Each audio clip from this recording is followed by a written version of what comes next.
Now, you're the Director of Research at the IPA. You have thoroughly researched and analysed the problem. You say that over the next decade, at least 6 coal-fired power stations are scheduled to close. We've had an announcement today that BHP will close their Mount Arthur operation in the Hunter Valley, which employs 2,000 people. It's New South Wales' largest coal mine.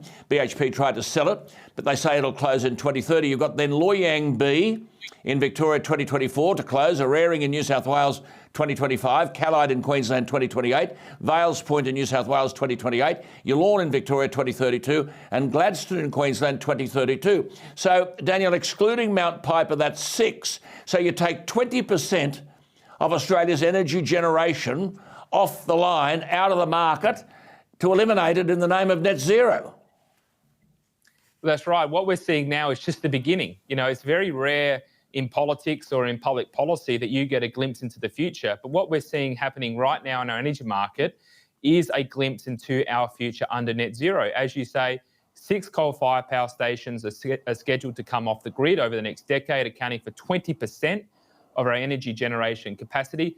And there's no plan for how to replace it. We can't do it with wind and solar. Yeah. We've banned nuclear. We've got bans on gas. And we've got no new coal-fired power stations coming on the grid. There is no plan whatsoever to replace that 20% that we know is coming off. It's at least 20%. And we also know what happened with Hazelwood in 2017. That came and was decommissioned well in advance of what was expected. We've also seen Eraring, which you mentioned a couple of months ago, brought forward in terms of its planned decommission. So there may be more stations that are going to close. And just on the topic of job losses in the Hunter, we did some calculations of the impact that Eraring would have. And originally it was estimated by some of 1,000 job losses. What we found was it was more likely to be around 1,400 job losses in the Hunter Valley as a result of closure of Eraring. So the point here is not just about our energy bills.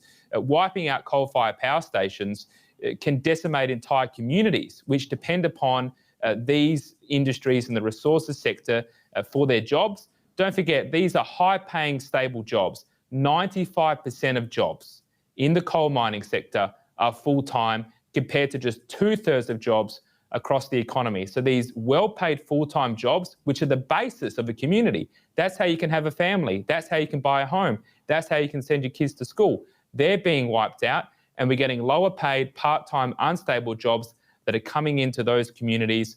And quite simply, these new green jobs aren't good, they don't exist, and they're low paying. And Daniel, I've called this for years and years and years a national economic suicide note. If it's not that, what is it? I mean, you make the point that we must continue to emphasise that what Australians are experiencing today will intensify over the short to medium term when these coal-fired power stations like Liddell and Araring and Yallourn close. I note the Australian Energy Market Operator has imposed energy price caps. I mean, this is extraordinary, and they may get away with this because people don't always understand. An energy price cap on the price that power companies can charge for wholesale electricity. I've said that slowly because these outfits have to buy coal and gas whose prices have gone up dramatically. So if there's a price cap on what the power companies can then charge for the end product, wholesale electricity, that might reduce the burden for the consumer, but the power companies are losing money selling power.